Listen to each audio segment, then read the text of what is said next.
Welcome to Talking Giants presented by SeatGeek. I'm your host, Bobby Skinner, here with my co-host, Justin Pennick. And we got a mailbag. We do one mailbag in a month after the draft. So we got our June mailbag. Justin, how you feeling? We got, let's see, we got 1, 2, 3, 4, 5, 6.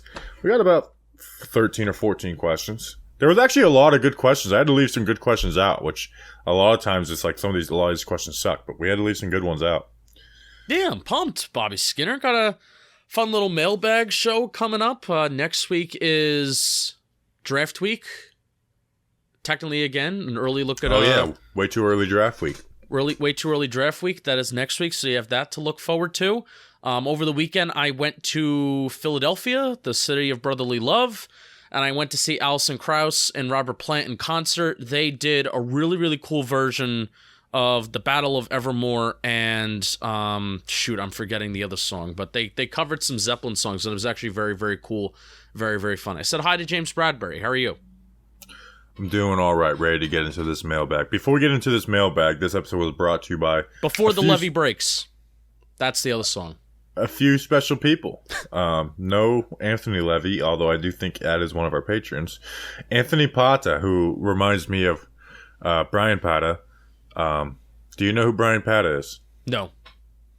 Played for Miami.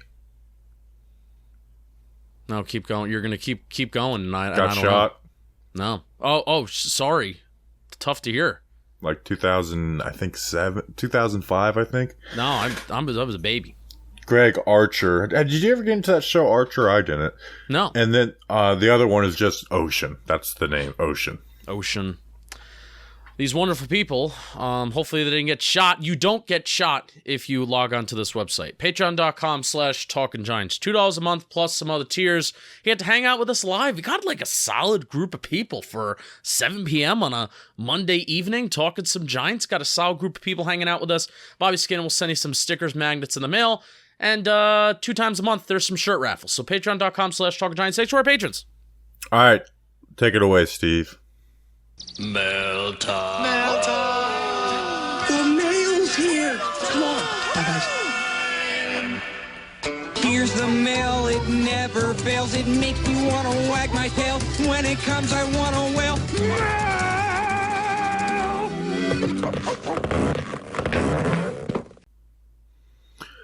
Thanks, Steve from Blues Clues. Justin, let's get into the mail. First question is coming from Patreon member at B Scolo. What's his regular name? Tough. It's in Ukrainian. It's in Ukrainian currently right now. Ben. I think it's Ben. It's Benjamin. I call him Ben. How big of a red flag is it that Slayton is behind just about everybody on the depth chart at wide receiver? So I asked our patron, someone to ask this question. Is this not the most under-talked about OTA minicamp storyline? Like, we didn't talk about it, and I think it was very underreported. Justin, Kenny Golladay, Kadarius Toney, and Shep aren't involved on the 11-on-11, 7-on-7 drills in the Giants' summer activities. Wan'Dale Robinson, as a rookie, was working with the second team. Darius Slayton was working with the second team behind David Sills, Travis Toivonen, Richie James Jr. was working as the second team. I feel like that is an unbelievably under-talked about, storyline out of these camp practices, these summer practices. Yeah, it's kind of bad. I mean, it's bad on us that we kind of missed that, I guess. But I don't know, because we had our 53-man roster prediction episode, and we kind of dismissed the whole, is Darius Slayton on the roster bubble conversation just because of, you look at the guys that are in front of Darius Slayton, how they're all injury prone. And then you have Wan'Dale Robinson, who's a rookie. We really did kind of brush that under the rug just because we think that, because of the injuries and the instability up front, that Darius Slayton's just a lock. But clearly that is not the case. Don't you think that's kind of disrespectful to Darius Slayton? Like, I know he hasn't been good. He wasn't good last year. In fact, in some of the times where he was needed the most, he came up the smallest. But again, he was behind David Sills, Travis Toivonen, and Richie James Jr. To me, that signals like they may be trying to move Slayton, not cut him. If they cut him, I will be mad at that. Like, I don't care what anybody says. If they flat out, and it'll be, like, it's 53-man cut day, and people say, people are acting like we're cutting, Odell Beckham Jr. It's like, no, we're acting like they cut Darius Slayton with David Sills, Travis Toivon, and Richie James Jr. ahead of him. That wouldn't make sense. But what could make sense is the Giants are trying to shop Darius Slayton, whether it's in camp. And I looked at and that is something I'd be okay with. Because he is buried on the depth chart behind guys, injury-prone guys, but behind, essentially 4 guys if you infer that Wan'Dale Robinson's going to have a bigger role than Darius Slayton, which I think is a safe bet. So I looked at the last 3 years of wide receiver trades, obviously not the big guys. There was 4 trades that kind of were in the same Darius Slayton ballpark. Just about a month ago, the Raiders trade Brian Edwards in a 7th-round pick for a 5th-round pick to the Falcons. Jakeem Grant was traded for a 6th-round pick. Anthony Miller and a 7th-round pick was traded for a 5th-round pick. And then Isaiah Ford, who, funny enough, was in minicamp as a tryout, was traded for a 6th round. I really think this is going to be something the Giants try and do in camp if they have him behind these 3 guys. Like, that has to mean something to have him behind those 3 guys. It's one thing to rotate those guys in with him, but have him taking essentially all second-team reps. It has to be they're trying to trade him for a 6, or do like those other 2 where you package him with a 7 and get a 5th, some type of pick swap. You don't think it's one of those things where they're trying to get a look at some of the younger guys, or they're trying to get reps to some other guys, and then by the time camp rolls around, Darius Slayton, I mean, he could be running with the 2s, but that will be when you have guys like, maybe Shep, Galladay, Tony, when these guys are kind of back, and then Slayton will be running with the 2s. That's also a theory. Yeah, but I don't buy it, because those guys have injury issues, so why not let Daniel Jones work with the guys he has more of a chance to be throwing to, compared to, Travis Toivon, and, when they're working the offense, have someone like Slayton who have one guy on the outside working with him that could beat, and CJ Board was practicing ahead of him. Have one guy who can beat press man and be somewhat of a deep threat, and Darius Slayton. Have just one guy like that. So, I mean, if they trade him for a 6th-round pick, are we like, I'm like, okay.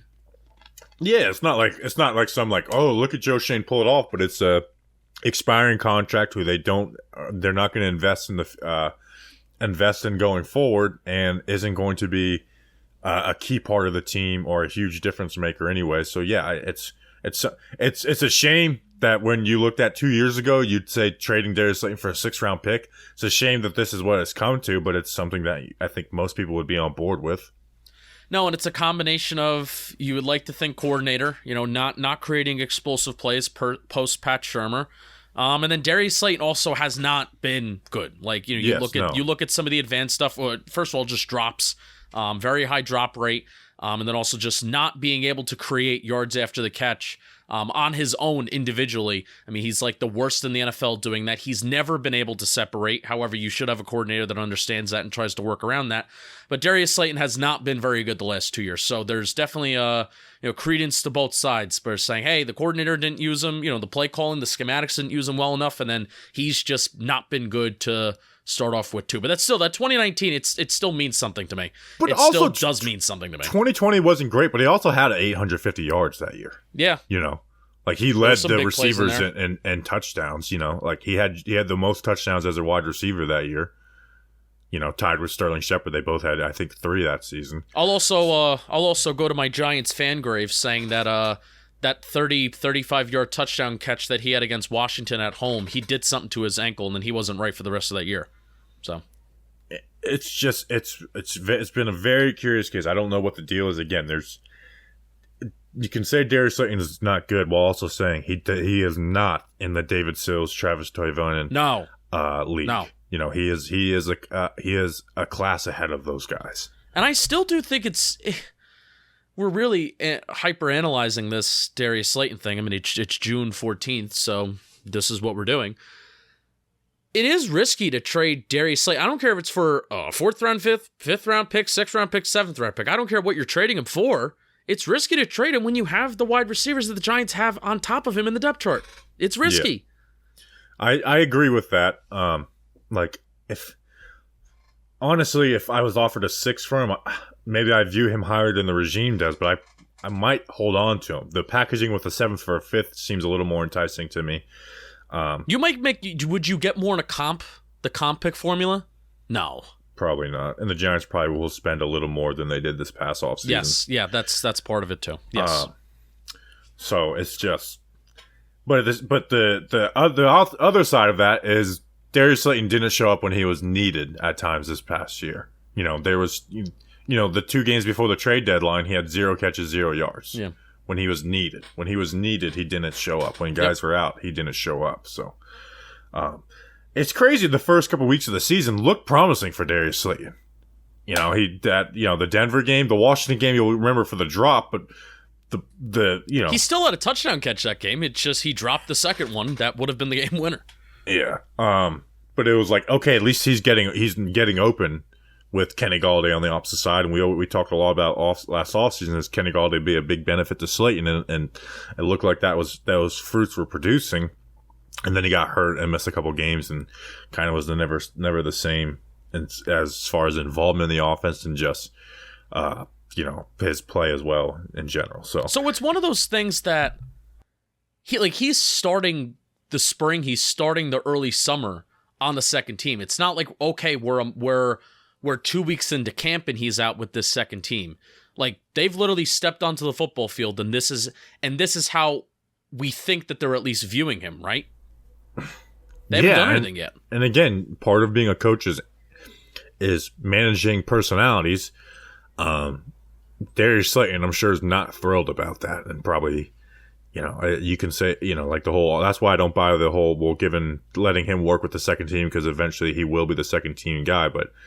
I don't know, if I was him if I saw David Sills and Travis Toivonen ahead of me, or CJ Board, I would be livid. I'd be livid. David Sills, by the way, David Sills has had some very few opportunities compared to Darius Slayton in the National Football League, but David Sills gets in there and drops 2 catches in a key spot that he could have turned his career around. So led the Giants in receiving week 17, though. People forget that. It's true. All right, Justin, next question. I like this question. It's from our friend Liam, Giants Future at Future_Giants. In 2021, the Giants were 27th in the National Football League in average time of possession. With Wink coming in and bringing a more aggressive defense, that should give the Giants offense much more time with the football. Ravens were 3rd in the National Football League. How much will this help DJ in terms of scoring more touchdowns? I mean, I looked at some numbers, you did too, but long story short, yes, more time for the offense. I don't think that really matters, though. I think it matters if the defense is like super bad, like if they're like the Giants' defense, even in 2020 and 2021, they were really bad in terms of their average time of possession with allowing offenses to sustain drives. But I don't think, outside of the Denver game, Week 1 in 2021. I don't think the Giants' defense ever allowing long periods of drives ever stopped the Giants' offense from having a good offensive game. I think that's the only game the last 2 years that I can remember. Damn, the Giants' defense just got their ass kicked, and it didn't allow the Giants' offense enough time on the field. So here's my phrase that I wrote down, then I'll let you respond. An offense sets the tempo of the game by not how often they hold the ball, but how often they score points. That's how you set the tempo of the game, by how you score points, not how often you hold the ball. No, I agree with that. But to your point earlier about, saying the defense, well, the offense sucks, so they weren't scoring regardless. But with a better offense, you get more possessions. I mean, there was times, I should have went and looked at, but there was multiple times where it's like the Giants have had the ball 3 times in the first half. Or even look at the Ravens game, for example, 2020. In 2020. I remember going into that, it's like the Giants, like they had 3 drives, Yeah. They had 3 drives, and then the game was essentially over at that point because of the defense. Yeah. It was like the only time, that was like the only game of the year where the defense really let the offense down. The offense wasn't good in that game either, but still, like the game was over, like the Giants had like no room for error at the end of the half. So just there was multiple times where it's like we had the ball 3 times in the first half. The Raiders game last year rings a bell too. I put this tweet out on September 28th, and I've referenced this stat a couple times. I actually forgot about how good the Giants were in a category that technically doesn't fully matter. So I put this tweet out on September 28th. So I think at this point we're 3 weeks into the season. The Giants are 6th in the NFL in most yards per drive, 5th in the NFL in average time of possession per drive. But most importantly and damning, they are 20th in the NFL in points per drive. The Giants are moving the ball well, but they're struggling to score 7. So, I mean, I thought the Giants were like top 10 in that category. But they were like top 5 and they were moving the ball. So really, I mean, I think Liam's question again, I think it goes back to talking about the defense forcing those 3 and outs. But I do think it's the offense that really sets the tone of the game and why the Giants defense, despite allowing a shit ton of time to come off the clock every single week, especially in 2020 and 2021, it kept them in games because they were allowing field goals and not touchdowns. And in that Ravens game, if you're allowing touchdowns at the end of those 6-minute drives, it's a lot worse than just allowing field goals. And then also an element to this too, Bobby, something that isn't talked about a lot, but it's the rate at which you run plays as well. Like how quickly is an NFL team and an NFL offense running plays? And if you look at the data just from last year, the overall data of the rate at which the Giants ran plays, that they were 10th. They were 10th in the National Football League and at the rate at which they would run plays. But you have to break it down the first half and second half, because when you're trailing in the second half in games, you're behind by multiple scores. So the rate at which you run plays are going to be quicker. In the first half, the Giants were 23rd in the National Football League. In the first half, at the rate at which they ran plays. I hate discrepancy like that. I hate the discrepancy when I see the pass-to-run ratio, when I see that your run rate is really high in the first half and then your pass rate is really high in the second half. That's an imbalanced football team, and it's a team that's playing from behind. I hate seeing that, and that's what the Giants have been for a very, very long time since they've been really, really bad. The Chiefs and the Bills, however, both in the first half, they are teams that have they're in the top 10 in the National Football League in the rate at which they run plays and how quickly they run those plays. So that is something that I hopefully want to see this year in the Giants. When the game matters in the first half, run those plays quickly, set the tempo of the game, but you got to finish. At the end of the day, what it matters is you got to finish and you got to score points. And Brian Dable running the Earhart-Perkins offense will help with that, because it's not going to, running the hurry up will be a lot easier. And it's not even hurry in up. Different areas. It's not even hurry up though, because maybe you're thinking to yourself, well, listen, Justin wants a Chip Kelly offense. I don't like that. But I think just getting up to the line of scrimmage more quickly, it allows Daniel Jones time to diagnose at the line of scrimmage, which I think he's very, very good at doing that. You saw him do that a good amount in 2020, and it led to some of our biggest explosive plays that year. So it keeps the defense on their toes, keeps them on their heels, limits substitutions, shit like that. So I'm hoping they do more of that this year, but not going into like Chip Kelly, just not even taking a breath. So. Right. Well, the Earhart-Perkins offense, because it's concept-based, it's a lot easier to do that, because it doesn't really matter where you're aligned. It's the concept, where. So is the answer yes or no? Put all those numbers into a yes or no answer. How much will this help DJ in terms of scoring more touchdowns? Now, I don't think... Again, Liam was talking about the defense helping out the offense. So...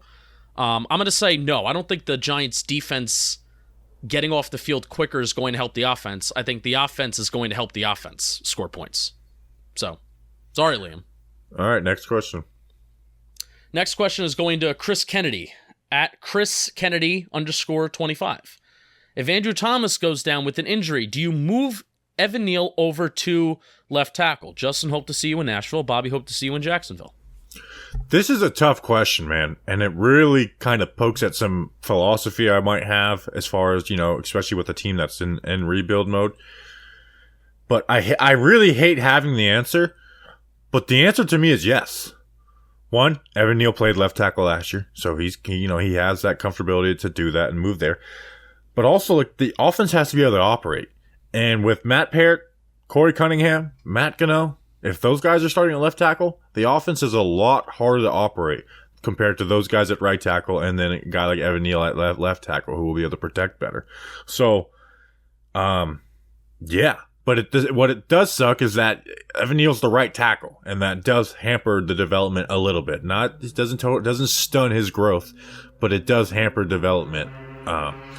Like long-term development. So it's an answer I don't love having, but to me the answer is yes, because the offense can't function without with one of those three guys at left tackle. If you had a halfway decent swing tackle behind him, maybe. But the answer to me is yes, because we've seen specifically with Daniel Jones is that when his left tackle is taken care of, he becomes a lot better at maneuvering the pocket, and avoiding fumbles and buying time within a play. The fumbles and the not maneuvering the pocket well is when Andrew Thomas is in the first half of his rookie year, or Nate Solder is his left tackle, or Matt Parrott is his left tackle, and that's when the fumbles and it's like, okay, some bad pocket awareness shows up with Daniel Jones. Evan Neal's a top 10 draft pick. Move him to the left side. It would suck, especially if it happens his rookie year. But, I mean, if you're drafted in the top 10 and considering that left tackle is the second most important position in the game of football to protect the most important position in the game of football, he's got to make that move. So, and also, like Bobby said, you look at those other options. It's like, I don't care if Evan Neal is an iffy left tackle. He's probably going to be better than whatever we have to back him up at left tackle. So this actually happened with the Lions last year when Taylor Decker went down and they started Penei Sewell at left tackle and then moved him back to right tackle. Now, if I'm the Lions, I'm looking at Penei Sewell as a huge investment, and I'm just making him the left tackle for the long-term future and moving Taylor Decker to right tackle. But that's a totally different scenario than where the Giants are at right now. They got a good offensive line. So begrudgingly, I say yes, you do move from the left tackle. Yeah, I know. Well, and it's not like we're just talking about, hey, like let's just say Matt Parrott did turn into that tackle of the future, right? As a third round pick, and it's like, oh well, if Andrew Thomas ever goes down, do you move Matt Parrott over? I mean, yeah, you have a legitimate argument to say yes or no, but I think because of the investment that you put in Evan Neal as a top 10 pick, he should be expected to be a stud, and he should be expected to handle that change. Agreed. All right, next question. Oh, this is a fun one. Mark Breer at MJ Breer. What's your biggest takeaway from Emory Hunt's quote about Daniel Jones and Tyrod Taylor? What does it mean? So this got me a little fired up with the Daniel Jones stuff, which, you know me, that doesn't happen to me anymore. Because one, I'm not putting any hope. I'm putting a little bit of hope, but I don't have the Daniel Jones faith or kind of linked to him the way I have been in the past. So I saw this and I was actually really confused and I asked around. So our friend Authentic, he has his own YouTube channel, quoted Emory Hunt. And if you don't know Emory Hunt, he's just a broad NFL analyst, but he's been at the Giants offseason activities. And he is quoted, so this is Emory Hunt from Authentic's tweet though. I strongly believe the Giants should move on from Daniel Jones. We've seen a lot of interceptions in practice. The big elephant in the room is seeing Tyrod Taylor do things in practice that Jones is struggling with. Also said 4 to 6 game buffer will before we see Tyrod. So I went and watched it, and so I'm like, okay, it's just a quote. Maybe look at the context of it more. And he specifically it's not taken out of context. It's fully in context, and he specifically mentioned an Adoree Jackson pick 6. So I'm like, I asked a couple of the beat reporters, Justin. Wasn't that off a tip? Let me get there. I asked a couple of the beat reporters. And I was like, I sent it to them. I was like, is this true? Because I didn't see you guys report on this, and Zach Rosenblatt charts every single throw of training camp, and even put together the total stats afterwards. And I was like, then they're all like, no. It's like Zach said he maybe had 2 interceptions, and then Jordan I didn't mean to name drop, but Jordan said he had 3 interceptions. 2 of them, the Adoree Jackson one, the wide receiver slipped on a curl route, which led to a pick 6 for Adoree Jackson, and then another one bounced off someone's chest up into the wide receiver's chest off into the air. So there's one interception that is his fault, and I don't know what Emory Hunt is talking about. Okay, and they said Jones hasn't looked great in practice. He hasn't looked bad, but hasn't looked great. But that quote about Jones is throwing interceptions all over the ball yard is just wrong. Like, that's not true. I don't know where he came with that talking point and that idea. It makes absolutely no sense to me. And I don't even need to bring up the point that Brian Dable talked about Jones being more aggressive and stuff. Now, they did say that Tyrod Taylor has looked pretty good, and supposedly he has, but I will stand firm on this. I don't care what anybody says, and this is a sad place to be with Daniel Jones to this be a strong comment, but Daniel Jones is a flat-out better quarterback than Tyrod Taylor. Flat out. Bring me all your opinions. I don't care. Daniel Jones is a flat-out better quarterback than Tyrod Taylor. So, that made my skin crawl seeing that. It's like, what is Emory Hunt talking about? And this is, anyway, I don't know where he got that. And again, I asked the beat reporters and guys who aren't like Daniel, not Giants fans who are looking to make excuses for everything. And they're just like, this is not true. Yeah, I guess it's more or less just pissed that people lie rather than like a defense of Daniel Jones. It's just like, why are you lying? Why are you lying about this? Which, if this was true, it'd be a little alarming, but it's just not. It's not. It's not true. Because especially like this is the stuff that happens. And granted, the Giants deserve every bad thing that's said about them in the national media. They deserve every bad thing that's said. They have lost a lot of games. They've lost the most games in the NFL since 2017. But it's this stuff that is said in the national media, because then people like Emory Hunt, or if you have a blue check mark and you're just a broad national NFL reporter, that's the stuff that's put out to the rest of the NFL. So, I don't want to hear, and I don't want the casual fan to read that Daniel Jones is throwing interceptions left and right in the spring when that's not true. So, just don't lie. Don't lie. That and the fact, and also the Tyrod Taylor is who Tyrod Taylor is, and he's not better than Daniel Jones. And that's not a ringing endorsement for Daniel Jones. So, yeah, that doesn't even at this point, like, that doesn't even. If Daniel Jones sucks, people are going to call for it. If Daniel Jones isn't good in the beginning of the season, people are going to call for it, but it shouldn't happen. It's going to be annoying to deal with, and certainly if he's not good, we're not going to defend him. It's going to be time to move on, but it won't be time to move on to Tyrod Taylor. Yeah, I don't even want to say that at this point, because who knows what it will look like. I don't want to give the line of the excuses are out. This is still not a fantastic team. This is going to be a first year in the system, and you're right about Tyrod Taylor not being the answer, but we could reach a point, and it could be early on, that Daniel Jones is just not the answer. So then it's just time to just move on from him, not necessarily on to Tyrod Taylor. So. Yes, absolutely. If Daniel Jones is bad through week 5, it's just very clear cut. Like, the Giants need to move on from Daniel Jones. You're not going to tag him. You're not going to give him a cheap contract. You're going to look for a QB in the offseason, whether it's the draft or possibly a trade if there's someone they really fell in love with and became available. But the answer to me will never be to move to Tyrod Taylor. Yeah. Bobby, could you read an ad for me? No, can you read an ad for me? Oh, yeah, I'll read you one. Don't interrupt me.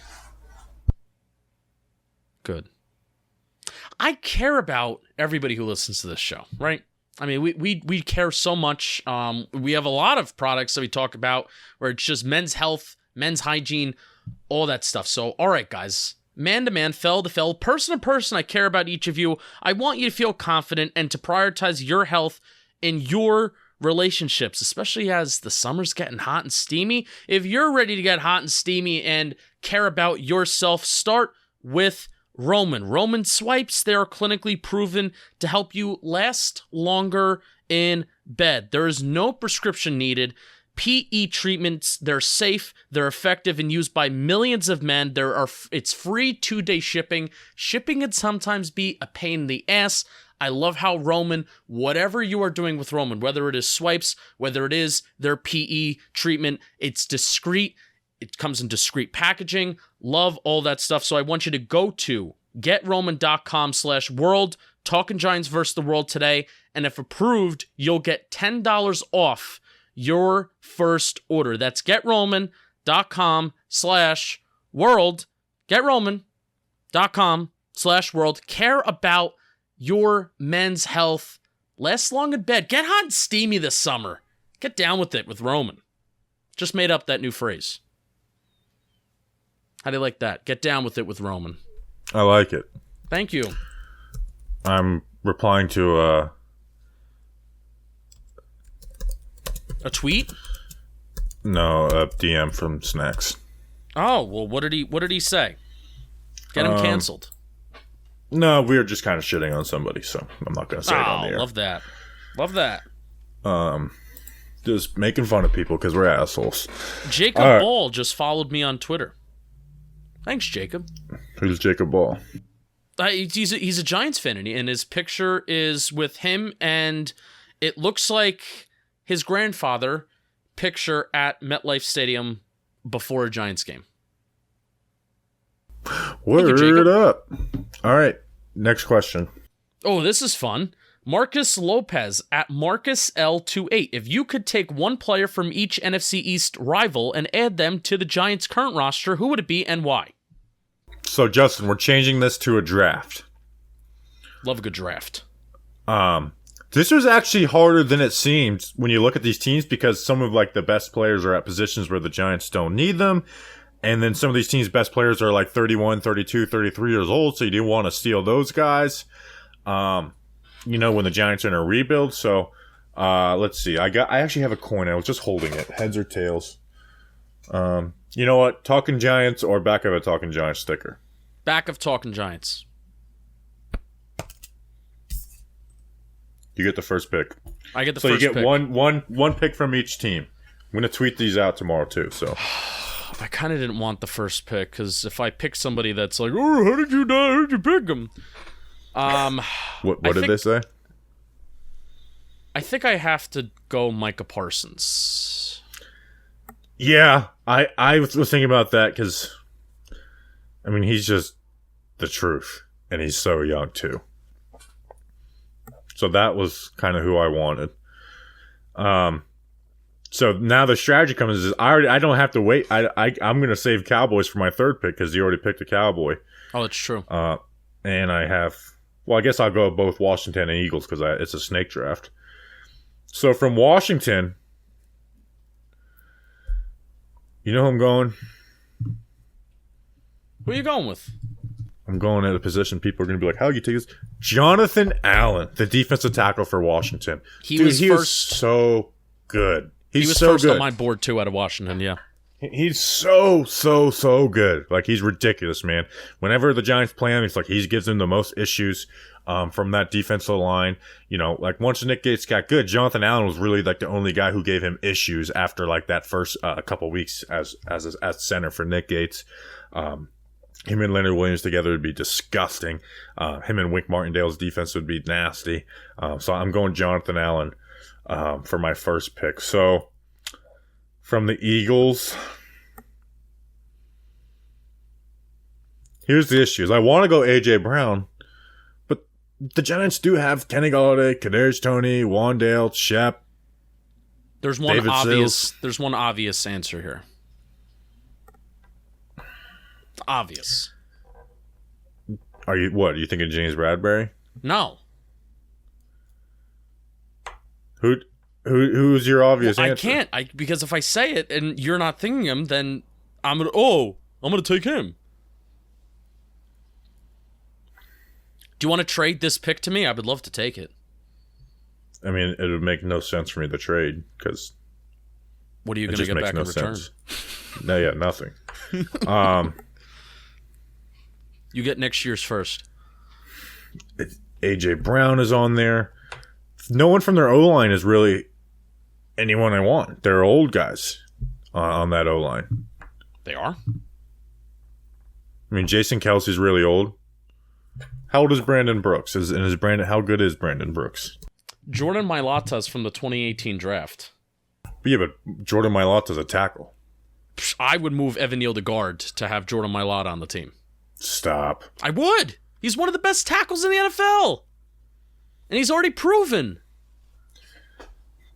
You're going to move Evan Neal to guard.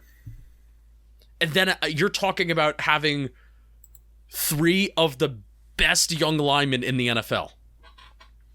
Now, obviously, I probably wouldn't draft Evan Neal if I had Jordan Mailata, but in this hypothetical fantasy wild draft, I would And Jordan Mailata is not the obvious answer from the Eagles here. Like, you're still struggling with that. There's someone that would be not, it'd be like a really, but it might make sense. You know what? I'm going sexy. I'm going A.J. Brown. I don't care about Kenny Galladay, Kadarius Toney, and their feelings. A.J. Brown, he's the best player. I'm going A.J. Brown. You failed because you didn't pick Darius Slay, and Darius Slay is like the most obvious answer here. Bullcrap. That helps for 1 year, but Darius Slay had a down 2020. How old is Darius Slay at this point? Darius Slay had one of the best 2021s. He's 31 years old. He had a really good 2021. He's 31. I'm not getting my free player as a 31-year-old cornerback. He's really good. And as we know, it's better to sign these cornerbacks as free agents versus drafting them. So, you want to know someone who I actually considered as a wild card? Who? I'm going to give you a hint. I have history with this guy. Dallas Goedert. I did consider Dallas Goedert. Dallas Goedert's pretty underrated, even though I did punch him in the face in North Dakota. North Dakota, yeah.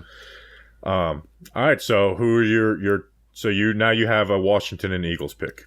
Well, I mean, I picked Darius Slay. Darius Slay, yes. All right. And who's from Washington? I mean, Terry is just the easy answer. Yeah. I did have Jonathan really, Allen. There's no one else. If you could think Daron Payne, who's pretty good. But on that roster, Terry McLaurin is just the clearly next best player on that. They don't really have anybody awesome in the secondary. No QB, no running back, no tight end. Is Brandon Sheriff still floating around? No, but he's also older. He's on the Jags. Oh my God, are we... Antonio Gibson? Dude, I can't believe... I don't know, for some reason... Oh, God. You're locked... Dude, you should have taken Chase Young or Montez Sweat. I don't know why those guys just blank my mind. I prefer Terry McLaurin and Jonathan Allen over them. I mean, I also took Micah Parsons, so... Can I maybe go and trade Jonathan Allen? I would take Montez Sweat over Chase Young. Chase Young's got such a high ceiling, though. For 1 year, I would take Montez Sweat, but Chase Young's ceiling is just so high. So I just don't know why those guys blank my mind. I'm regretting that, and I'm regretting the tweet that we're going to send out for this tomorrow. So, all right, next question. Next question. I won that. I don't know what you're talking about. At Andy801. Are you slowly building up your lemonade stomach capacity or waiting for the week before? Yeah, how are you approaching this? So, I actually had a moment this weekend where I was like, I really don't want to spend my 4th of July going and doing this. You can't do that. But I was like, you know what?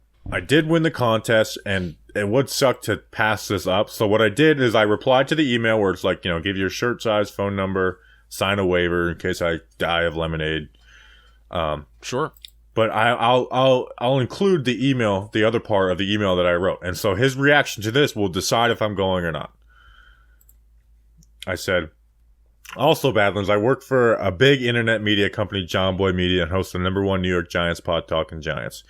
We'd really like to bring a cameraman for this to document my time in and around the contest and post on our social media and YouTube, which in turn helps bring eyes to you guys. I'll link our channels and socials to give you an idea of what we can do and the numbers. Really think it could benefit both sides. Also, I'm 6'7", so I'm sure I'll stand out. Always have been a big fan of yours and the hot dog contest, and has always been a must watch. Feel free to call me to talk more. I also saw you were involved with the DA show with Sean Marash, our friend Sean Marash. He was Badlands Booker was in his backyard like a week ago, who is a friend of mine. If you'd like to reference what we're about, I'll give you a call if need be. Thanks. And then I said, John Boy Media, YouTube, 1.6 million subscribers. Talking Giants, YouTube, 19,000. And then the Twitters and Instagram and all that. So if he doesn't get back to me by tonight, I'm going to give him a call tomorrow. And that will be the deciding factor if I do the lemonade chugging contest or not. Okay. Fair. Because if they don't allow us to go and get content out of it, I'm definitely not going. Correct. Correct. Because I did have I had a serious moment where it's like, man, this I will not get to enjoy the 4th of July like I like to every year doing this. But also it would, it's 1 year. This is a once in a lifetime opportunity. Yeah. So, Although it might not be. Like I'm sure we could work with them and have John White Media just get us in the contest. So, all right, next question.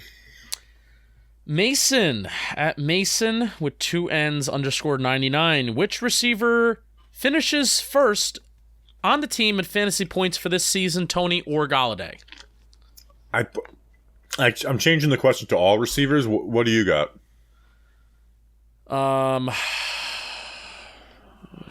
Tony. If there's no injuries, it's Tony. Yeah. But I actually trust Galladay to be more healthy, and Galladay's going to get some touchdowns this year. So I'm going Galladay. Now, if all things are equal and everybody stays healthy, I'm going Tony, but I'm actually going to go Kenny Galladay. I think he's going to get some touchdowns. And again, Kenny Galladay's he's going to put up more yards and have more catches. Like, Kenny Galladay's going to have a much better season. So even if they are both healthy, I think Galladay could edge him out. But I'm going to go Kenny Galladay. If Kadarius Toney has a 75 catch, 98 target year, 833 yards with 5 touchdowns, are you happy with that? How many yards? 833 yards, 75 receptions, 98 targets, 5 touchdowns. Are you happy with that? How many games played? Let's just say 16. If Kenny Galladay is doing better than that, yes. If that's our number one wide receiver, no. I'm talking about that's Kadarius Toney. That's what I'm saying. Is if Kenny Galladay has a better season than that, then yes, I'm happy with Kadarius Toney's output. If that's our number one wide receiver output, then no, I'm not like pissed, but it's not the expectations I have for a healthy Toney. According to Pro Football Reference, what I just read to you high was expectations, but what I just read to you was Cole Beasley's 2016 season with Dallas, and that was the 40th. He was ranked 40th in fantasy football in 2016 with that stat line. Kadarius Toney playing 16 games should not be the 40th best fantasy football wide receiver. He should be much better than that. Kenny Galladay in 2019 played in 16 games, 65 catches, 11 touchdowns, almost 1,200 yards. And according to Pro Football Reference, that was the 3rd best fantasy season amongst wide receivers that year. Right, so I'm going Galladay. I mean, for me, what it comes down to is Kenny Galladay going to catch touchdowns or not? If Kenny Galladay is not going to catch 5+ touchdowns this year, then Kadarius Toney is going to get it just on PPR alone. Yes, absolutely. But I expect Galladay to get some teeters. All right, next question. Teeters? Yeah, I'm going to final answer Toney for me. Wes Locke. We should remember that for next year. At Westy Westicles. Well, we're going to, I think on PPPs, we'll I want to keep better track of PPPs this year. We have somebody who's, Julian obviously is going to be helping out with that. So I want to keep better track of like what we project these guys to do, like stat-wise and stuff like that too. I want to keep better track of that. Maybe get like a spreadsheet going. Wes Locke at Westy Westicles. Which position coach is more crucial to the success of the 2022 Giants? Bobby Johnson or Jerome Henderson? Because Wes Locke said 2022, it's Jerome Henderson, because he's going to have that's such an integral part of the team. He's got not much to work with, and some guys, starting 2 outside corners are both guys who missed games last year, and Aaron Robinson and Adoree Jackson, and then Darnay Holmes. How well will he fit in this mix? So Jerome Henderson, to me, is the answer for 2020. But if the question was long term, it's Bobby Johnson. I'm gonna get cute with this question. And I'll pose it this way. Because, again, we're in the middle of June. You got to get cute with some questions.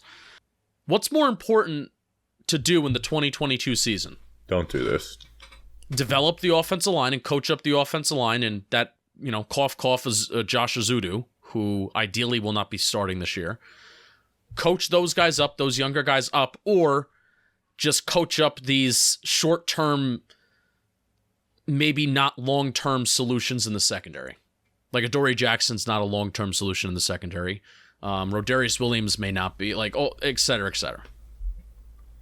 The question was for 2022 season. Yes, so what is a more important thing to do for the 2022 season? Develop the offensive line or to just get by in the secondary? That you're turning a short-term question into a long-term question. Correct. That's why this is a stupid question that I just asked you, but I have to do it because it's a mailbag pod in the middle of June.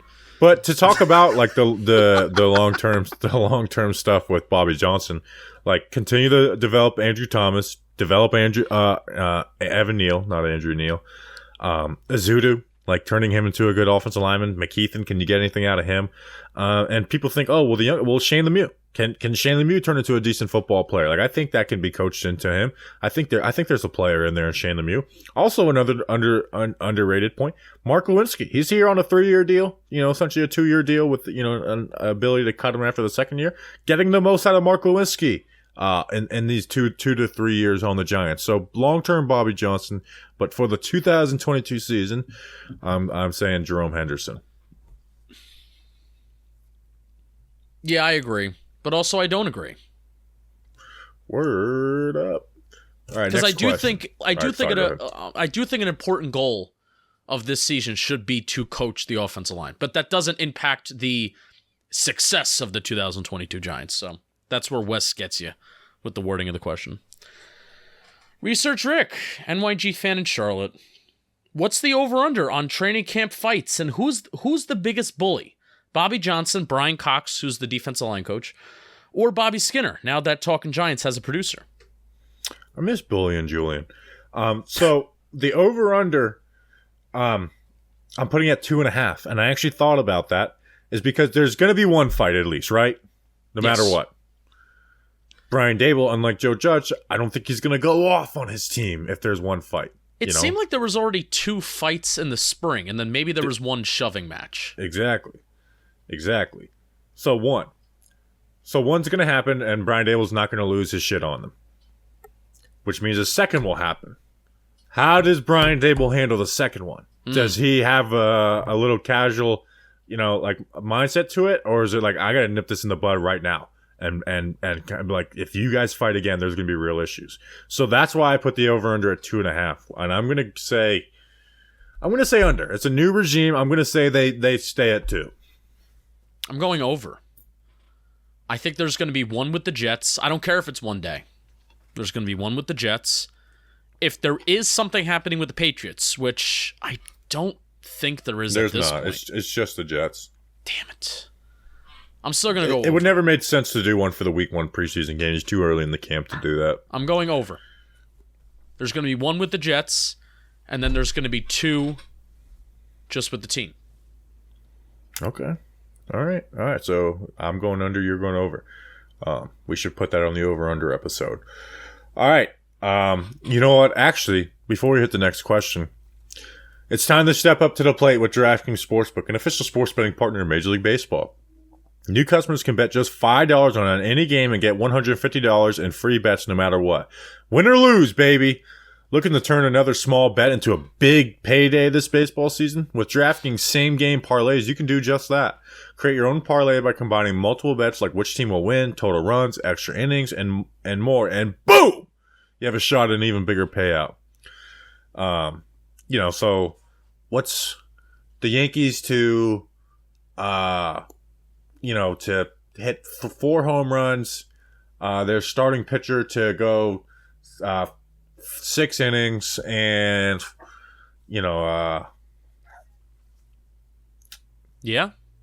Brett Gardner to be re-signed. Maybe that's one. Right now, if your same game parlay doesn't hit, you can get a free bet back up to $10. DraftKings is safe, secure, and reliable. Best of all, you deposit and withdraw your cash whenever you want.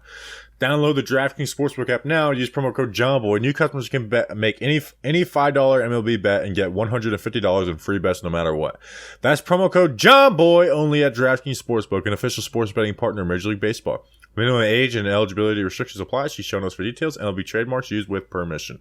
Next question. There was a WFAN caller like in 2008 that said, "I hate Brett Gardner." And I love that. I say that line to myself often. Bobby L. at SportsFreakNJ35. Love that handle.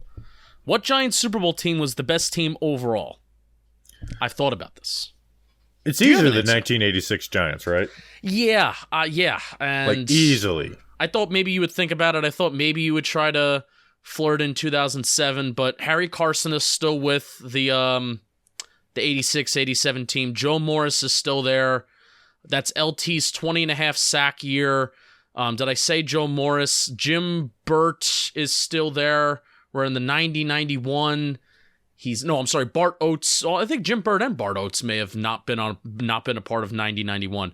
George Martin is still on the defensive line, and he's still floating around in 86-87. That's the year that he picked off John Elway, and he had that big interception return for a touchdown in the regular season. So, yeah, I definitely do say 86-87. I think 90-91 is a lot better coached. I think that's the postseason where you saw that Bill Belichick had that unbelievable game plan against Jim Kelly and the Buffalo Bills. High flying. We're going to let Thurman Thomas run against us to prevent the big explosive play from that Bills offense. Do you remember when Carl Banks basically yes, went at me online and forgot that? Anyway, yes. So I think 90-91 is better coached, but 86-87 is the most talented team. 1986, they went 14-2, best team in the NFL that year. You want to know what their total score was in the playoffs? Well, there was one 49-3 game against the 49ers in there, so 101-23. They pitched a shutout in the conference championship game versus the Redskins. I forgot about that. Yeah, beat the Broncos in the Super Bowl 39-20. One of the best and most underrated QB performances in the Super Bowl is Phil Simms. Honestly, and obviously 91 too, but essentially, that Giants team had the best coaching staff in NFL history. You have two top 5 coaches of all time, Bill Parcells and Bill Belichick, on the same coaching staff. And don't forget about Tom Coughlin, guys like Romeo Crennel in there.